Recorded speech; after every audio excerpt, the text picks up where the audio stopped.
This week's Jimmy Kimmel Live highlight is brought to you by Hoops Vision. All right, it's Friday, and it's time for our favorite highlight of the week from Jimmy Kimmel Live. This one's a good one. This week's National Spelling Bee winner, basketball Guinness record holder, Zayla Avant-Garde spells a series of words while dribbling multiple basketballs. Guillermo is our ball bee, and he's in charge of the basketballs. You have 3 challenges ahead of you. Okay, the first challenge is dribble 3 balls simultaneously while spelling the word Machiavellian. All right, Machiavellian.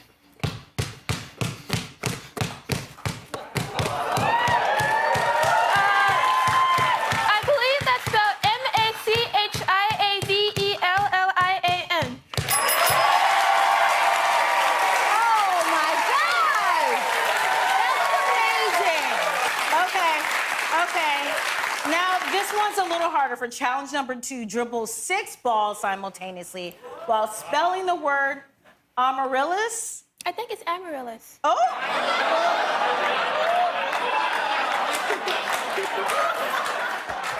See, it be your own kind who don't have your back.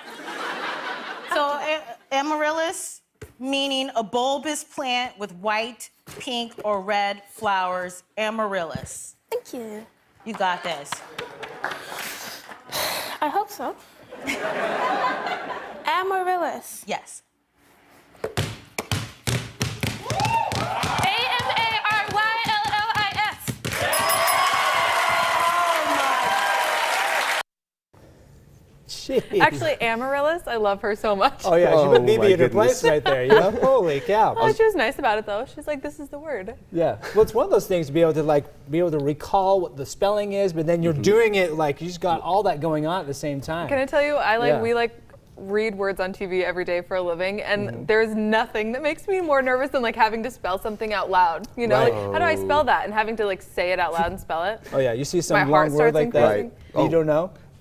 I just ignore it if I have to. That's why you do weather, right? You Exactly. don't have the teleprompter. I don't have the teleprompter. It's all in the head. Well, the prompter's telling me the world's oldest known bottle of whiskey now no longer for sale. Ooh. A bottle of bourbon, previously owned by J.P. Morgan, dates back as far as the 18th century. Now, Crazy. it was rumored to have been made prior to 1865, but they didn't know for sure. So carbon dating narrowed that time period even older, between 1763 and 1803. Wow. So that became officially the world's oldest bourbon. It sold for $137,000 at auction. That's crazy. Imagine Over having 100 to drink grand. that. I wonder, you just couldn't drink it. You know Right? what I mean? I was going to say, No. that's like something you just keep up as a yeah, trophy. you just keep it as a trophy. Or Crazy. you only take it out for one occasion in your entire life. Yeah, if that's a Right? expensive Right? sip. Holy cow. Okay, baby birthday time. We've got a celebrity birthday today. Actor and comedian Will Ferrell, 54 Hey-o, today. there he is. Hey. So You know, funny. the awesomeness had oddly shaped feet. You know that. Anchorman, Step Brothers, so much more. The Human Torch was denied a bank loan. Keep going, keep going. You got more. I Yeah, know you do, Brian. I'm sure it is. You've got, I don't know. I was going to say the best one I think is still when he's in the just booth, the phone booth in Anchorman, and crying about Baxter. Baxter! So, I'm a glass cage of emotion. A glass cage. Will Ferrell, happy birthday. Don't forget, we love seeing your baby photos too. We want to celebrate with your family. Email us news@abc4.com. You ate the whole wheel of cheese? I'm not even mad. That's amazing. Yep, You can tell we've watched that particular movie a couple times. a few times right here. All right. So what's happening with our weather there? well, so far, we're going to expect to see that it's pretty clear out there. We continue to see just smooth sailing conditions in the Wasatch Front. Also, very little cloud cover here in St. George, so we're not seeing much in the way of any kind of precipitation so far. It is now moving over towards parts of just southeastern Utah, and taking a little bit of a closer look, we could see right here, it is now making its way. It's starting to die out, but over towards parts of Lake Powell, so that's something to keep in mind. Temperatures throughout the rest of the Beehive State, more or less around the 70s for us. A nice mild morning. We can expect to see temperatures also ranging around the 70s for the next few hours. And traffic so far, not too terrible. We continue to see that we have plenty of smooth sailing conditions for us. Look at that. No real backups for us, and it is smooth sailing on this Friday morning. Couldn't ask for a better time, so crack open those windows for that very nice cooler type of air. And if you want to make sure that you're able to keep ahead of all of the weather happenings, download the Pinpoint Weather app on your smart device using the QR codes on the screen right now, and of course through your app store. I love lamp. I love lamp. All right, the time now 5:56. Here are the top stories we're working on for Good Morning Utah at 6. Flooding derails a freight train in southern Utah. We share what happened to those on board, plus the huge cleanup underway. Utah is gearing up for some major concerts this summer. The new changes coming to Rice-Eccles Stadium. That's coming up in a live interview. As we take a live look outside, seeing how our Friday morning is shaping up in downtown Salt Lake. GMU at 6, right after this.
Now on GMU at 6, flooding derails a freight train in southern Utah. We share what happened to those on board, plus the huge cleanup underway. And thousands of scams a year of people being defrauded. Live events are back, and so are the scammers. How you can protect yourself from buying fraudulent tickets.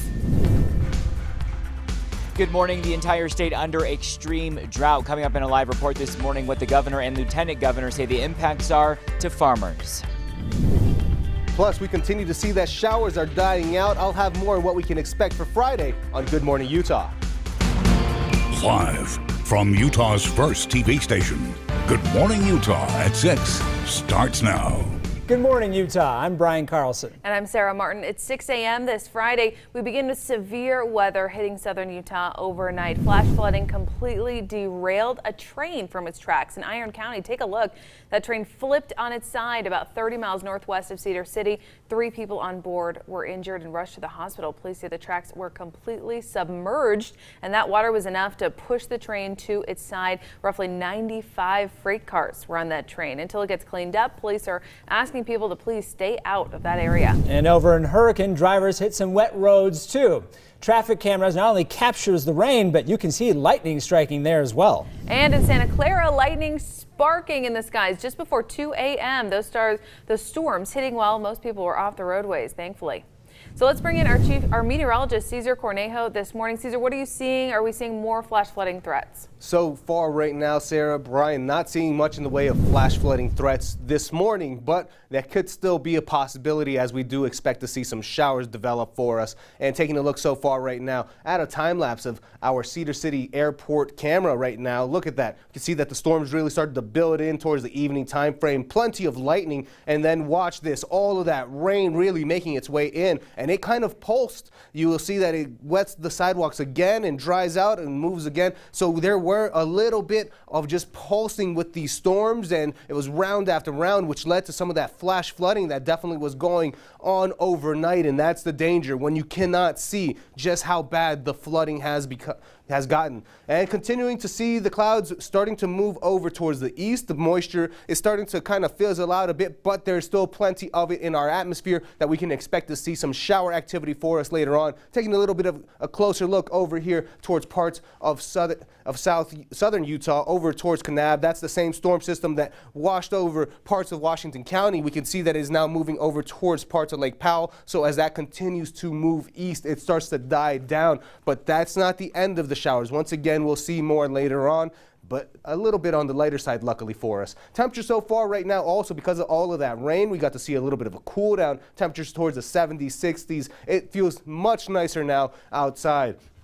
Taking a look outside the door forecast, we can expect to see that temperatures range around the 70s for the next few hours. A little bit more sunshine today, but don't let that fool you, as that sunshine will spark up those storms. We are looking at traffic so far right now, seeing just one incident right now. Doesn't seem to be causing any backups. And as we look at drive times for I-215, the eastbound, looking at drive times around 9 minutes between Salt Lake City and Provo. Not too shabby, around 36 minutes, so a little bit faster than normal drive times for us on this Friday morning. Over to you, Brian. All right, thank you, Cesar. And from our extreme rain to our state's extreme drought. Utah is under one of the worst droughts in recent history. Today, the governor is expected to discuss how it's affecting farmers. ABC4's Jared Jatini live at our state capitol with our story. Good morning, Jared. Good morning. Later this morning, the governor and lieutenant governor are going to meet with people in the community to educate folks on how the state's extreme drought is impacting crop yields. Right now, 26 of the state's 42 largest reservoirs are at 55% of water capacity. Right now, 80% of all water in the state goes towards agriculture. Current drought conditions impacting farmers and ranchers. Farmers being advised to water crops less, ranchers worrying how they'll be able to provide water to cattle and other livestock. The biggest fear is that we're not going to be able to have the resources to take care of our animals and take care of our farming operations. Bottom line. Due to the ongoing drought, back in March, the governor issued an executive order declaring a state of emergency, which allows counties and cities to begin the process of issuing water restriction plans while encouraging everyone to reduce indoor water use. Now, again, the governor and lieutenant governor plan to meet with folks in the community later this morning to discuss potential impacts at the Roberts Family Farms in Layton. Live, Jared Jotnany, ABC4 News. Thank you, Jared. Governor Spencer Cox talked the COVID-19 pandemic and a rise in new cases. At his monthly briefing yesterday, the governor encouraged 12 to 18-year-olds to get their vaccines now with school starting next month. According to state law, students can't be mandated to wear masks in Utah, and experts say the concern now is that those students spread COVID-19 among themselves will bring it back home. Today, more than 241 people in the hospital with COVID. 1 month ago, there were 161 people in the hospital with COVID. Extending the invite to all Utahns to get a vaccine. And new this morning, a man is killed in a motorcycle crash in Logan. Police say his motorcycle crashed into an SUV last night, leaving Logan on Highway 91. Officers say a Hyundai Palisade tried to turn left onto the highway. That's when the motorcycle hit the car. Emergency crews tried to perform CPR on that motorcycle rider. They rushed him to a local hospital, but he there later died. We know the man was in his 20s, but his name hasn't been released. In Utah County, a deadly go-kart accident killed a 13-year-old boy. This happened yesterday afternoon in Mapleton at the intersection of Aspen and Dogwood Drive. Mapleton police tell us the boy collided with a car. He was transported to the hospital where he later died. The driver of that car is cooperating with the investigation. And in northern Utah, a man is charged with trying to kidnap a woman in Ogden. Police say 66-year-old Russell Beasley started following a woman on 25th Street. When he got closer, Beasley allegedly put his arm around her neck and then tried to pull her. The woman threw her elbow at him and got away and called police. Beasley was booked into the Weber County Jail on kidnapping charges. Now to an update in Cottonwood Heights on the man accused of berating and threatening an Asian woman in an alteration shop. Cottonwood Heights police tweeted out, Asian hate crime suspect identified, disorderly conduct charges with hate crime enhancement are being screened by prosecutors. A sincere thanks to all who phoned in tips. We're pleased to have a timely resolution. And in Weber County, police say safety gear helped save the life of someone on a bicycle hit by a car. That car hit the bicycle yesterday in West Haven near 20th West and Midland Drive. The person on the bicycle was in stable condition at the scene, but emergency crews took him to the hospital with possible broken bones. Happening now, campfires are back at the Grand Canyon. The area got a good amount of rain recently, so Grand Canyon National Park has rolled back its Stage 2 fire restrictions, which banned all campfires. Under Stage 1 fire restrictions now, campers can light fires in designated rings outside of the actual canyon. Campers inside the inner canyon can use gas cook stoves, but cannot have campfires or other open fires below the rim. And happening now, low water levels at Lake Powell are forcing the Park Service to get creative. Park staff extending 2 boat ramps to make sure people can still get to the water this summer. The first is in the Waweep area and the second in the Bullfrog Marina. The Park Service says they picked those spots so boaters have at least one north and one south spot to access Lake Powell. Bad news if you're looking for housing, minimum wage will not cover the cost of rent anywhere in the country, including right here in Utah. A new report by the National Low Income Housing Coalition says a person needs to make over $20 an hour to be able to afford a 2-bedroom apartment here in Utah without paying more than 30% of their income on housing. The average renter in Utah making $15.66 an hour. Many renters are now scrambling to find a place to live they can actually afford. I am worried I'm going to have to relocate to another state because of it. Most people cannot afford it. Most people have to have a co-signer with them. It's not just apartments either costing renters more money. Homes are more expensive too. The new report said those making minimum wage are having to work 112 hours a week at nearly 3 full-time jobs to afford a 2-bedroom rental home in Utah. To keep up with Utah's housing crunch, watch Good Morning Utah every Monday this summer at 6 a.m. for live interviews with housing experts. And with summer in full swing, a number of concerts, musicals, and plays are all coming back to Utah, but so are ticket scams. Now, one of the largest concerts is Garth Brooks performing live tomorrow at Rice Eccles Stadium. However, with more events like this returning, industry advocates are seeing more Utahns scammed out of their seats. It's costing some hundreds of dollars and a lot of heartache. So to help, the Utah Cultural Alliance has a quick resource to help you avoid buying fake tickets on their website, faketixut.com. See over and over again are people selling tickets they don't actually own and then they can't fulfill, or they'll sell a PDF of a ticket to multiple people and whoever shows up first is the person who gets the seats. Now, to prevent that from happening, they also share 4 tips. Buy tickets through an authorized retailer. Use a credit card instead of cash for those tickets. Don't buy a ticket before the sale officially starts, and if you have questions, call to confirm that ticket. Now, coming up this hour here on GMU at 6:45, we're talking live with the University of Utah Athletics about what new changes fans can expect tomorrow at that big Garth Brooks concert at Rice Eccles Stadium. Happening right now, the Loveland Living Planet Aquarium diving into Shark Week with a family-friendly scavenger hunt. From now to Sunday, guests can search for 17 unique species of shark at the aquarium. They say while learning all about sharks, you'll see they get a bad rep. They're not the man-eating machines people make them out to be. You can also hop on the aquarium's social media pages to learn how they train the sharks. Pretty interesting. All right, time 6:10 coming up on GMU. Cyclists around the world coming to Utah. See how racers are preparing for a big race this weekend in Salt Lake. and sing and dance your way into the weekend with a new musical on Apple TV+. We have that and more in your movie reviews. But then don't forget, staying informed has never been easier. ABC4 News is there for you. For breaking and local live streaming news with you on the go, just download the ABC4 News app.